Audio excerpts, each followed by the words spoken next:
I'm going to preview the Baylor versus Duke men's basketball game, and I expect this to be at least a top 25 showdown, if not a top 20. But it depends on the rankings, and I'm doing this ahead of time.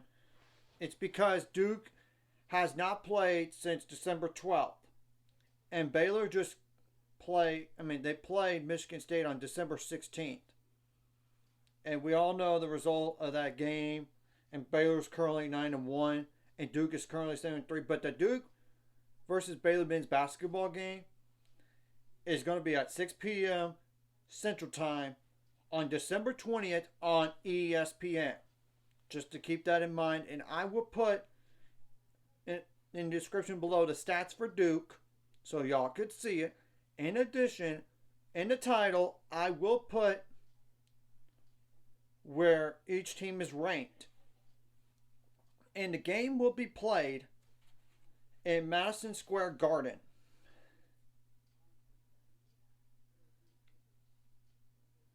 As we all know, and that is in New York City, New York. So Baylor's already been there before to this arena because remember they play Florida and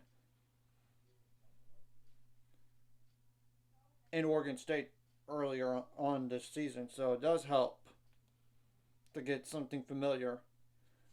And now I will go over the Duke stats. And they do have 4 double-digit scores. And as of this recording, I do not know on the injury status. I put the injury status in there, but it could have changed between now of this recording to the next until December 20th. So just keep that in mind. Obviously, the best player is Kyle Filipowski, number 30. He's a 7-foot, 248-pound center. That's a sophomore, 18.4 points per game, 11 for 34 on threes, 39 for 53 on free throws, 9.2 rebounds per game, 3 assists per game, 1.8 turnovers per game, 1.2 steals per game, 1.9 blocks per game, 2.4 fouls per game. Jeremy Roach is the best guard by far. Number 3, 6'2", 280-pound guard. That's a senior. 14.8 points per game, 17 for 34 on threes, 29 for 36 on free throws, 2.5 rebounds per game, 3.3 assists per game, 1 turnover per game, 1.2 steals per game, 2.5 fouls per game. Mark Mitchell, number 25, is also the best big man, and he's 6'9", 232-pound forward. That's a sophomore. He's number 25, by the way, if I didn't mention it already. 11.4 points per game. 1 for 17 on threes. 32 for 46 on free throws. 4.9 rebounds per game. 1.2 turnovers per game. 0.8 steals per game. 1.7 fouls per game. Now here comes one player that, as of this recording, he is questionable with a leg injury. And that is Tyrese Proctor, number 5. A 6'5", 183-pound guard that's a sophomore. 10.3 points per game, 11 for 34 on threes, 13 for 15 on free throws, 2.9 rebounds per game, 4.5 assists per game, 1 turnover per game, 0.9 steals per game, 1.9 fouls per game. Now, Jared McCain, number 0, 6'3", 197-pound guard, that's a freshman, 9.5 points per game, 19 for 43 on threes, 10 for 12 on free throws, 4.3 rebounds per game, 1 steal per game, 1 turnover per game, 2.2 fouls per game. Now, Caleb Foster is the last player above 6 or more points. So, just to let you know, number 1, 6'5", 197-pound guard, that's a freshman, 8.8 points per game, 10 for 26 on threes, 12 for 23 on free throws, 2.2 rebounds per game, 1 turnover per game, 1.7 fouls per game. Now, Jalen Blakes, number 2, 6'2", 204-pound guard, that's a junior, 3.2 points per game, 4 for 9 on threes, 5 for 5 on free throws, 8.8 steals per game, 0.9 fouls per game. TJ Power, number 12, 6'9", 216-pound guard, forward. That's a freshman, not guard. Forward. 3.1 points per game, 6 for 12 on threes, 2 for 2 on free throws, 0.9 fouls per game. Sean Stewart, number 13, 6'9", 277-pound forward. That's a freshman. 3 points per game, 2 for 5 on free throws, 2.9 rebounds per game, 1.2 fouls per game. Ryan Young, number 15,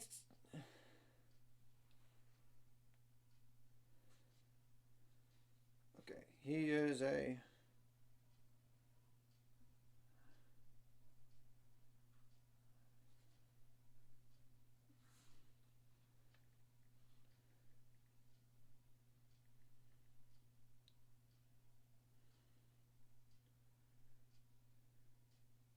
6'10" 238 pound center. That's a senior. 2.4 points per game. 0 for 1 on 3. 6 for 10 on free throws. 3.2 rebounds per game. 0.7 turnovers per game. 1 foul per game. Now, questionable with an ankle injury is Christian Reeves, number 21. 7'1", 261 pound center. That's a sophomore. 1.7 points per game. 1 for 2 on free throws. 0.7 turnovers per game. 1 foul per game. And the rest of the last two guys, they're just walk-ons, it seems. So no need to mention those guys. And I'm going to tell you point blank in the face to Baylor on this. You've got to play a lot better than you did against Michigan State on both ends of the floor and rebounding. It can't start off that slow. And I get part of it is you have rust, but the problem is you can't defend. You're not going to win games when you're not making shots either. Across the board, you have to limit your foul trouble. That's the number one thing about this. Limit your foul trouble. Now, I'm going to start down defense, and you got to come out with energy, and you need to play with more sense of urgency. And you got to play PO'd, ticked off, so to speak. After all, you got beat down by Michigan State, and feels so similar to that loss to Marquette of last year. You only have one, and you got to be mentally there. And I'm sure Scott Drew and the staff are looking at the film and basically going to say, you got to correct this, or just burn this film and move on. Because I know that's not the way they typically played up to this point in the year. Now, on defense, you got to, of course, contain the shooters, contain the slashers. You got to win the rebounding battle. Get some defensive rebounds. Limit the second chance points. Limit the fast break points. Points in the paint. Of course, like I said, 3-point shooting. And don't let them get to the free throw line a bunch. And if they get to the free throw line and they miss, box out and get the rebound. I'm just telling you that. And create turnovers so you could get some offensive points in turn. That's the thing. You got to make the opposing the best players on the team uncomfortable when they're trying to shoot the ball, and make them do mistakes. Please make them turn the ball over. Of course, it would be helpful to get some charges in there too, and block some shots. Actually, which you did not do last game, and you got to do it without fouling. I get it, and you got to contest better. That's the thing. You don't want to get beat off the bounce. Now, offensively, you got to take care of the ball unlike you did last game. You just got to. And part of it's probably not playing for 11 days prior to the Michigan State game. But at the same time, you cannot turn the ball over that much and not show up. You got to make more shots in this game. Period. Unlike the Michigan State game, you got to have crisp passing. You got to get some offensive rebounds so you get some second chance points. Of course, you want to get points off turnovers, some points in the paint. 3-point shooting needs to step up. You got to make your free throws unlike the last game too. And you got to execute your plays. And I would try to get Duke on their heels defensively. In addition, on defense, don't let one guy go crazy on you. If they make 2 threes on a row, 2 threes in a game, gotta get on them. And sometimes your best offense comes from your defense, so let's try to do that. And you don't want to play so fast that you get out of control on offense. And I'm sure the players are really disgusted with themselves right now. After that last game, they're disgusted with it, and they're ready to move on. And this is your prime opportunity Because, seriously, you do not want to lose again after that would have happened. It's important to win like the first. Of course, outscoring them all game long would have really helped, but you got to play some solid defense. I mean, you got to get some fast break points in there. And you got to limit your turnovers offensively. But point blank in the face. And you got to come out with a lot more energy from the start than that last game. And keep that energy all game long. And let's go out there and take all the frustration from last game and put it on Duke. And I do not care how good Duke is. You got to play a lot better than that Michigan State game. If you repeat what you just did in Michigan State to Duke, you're not going to win. That's point blank.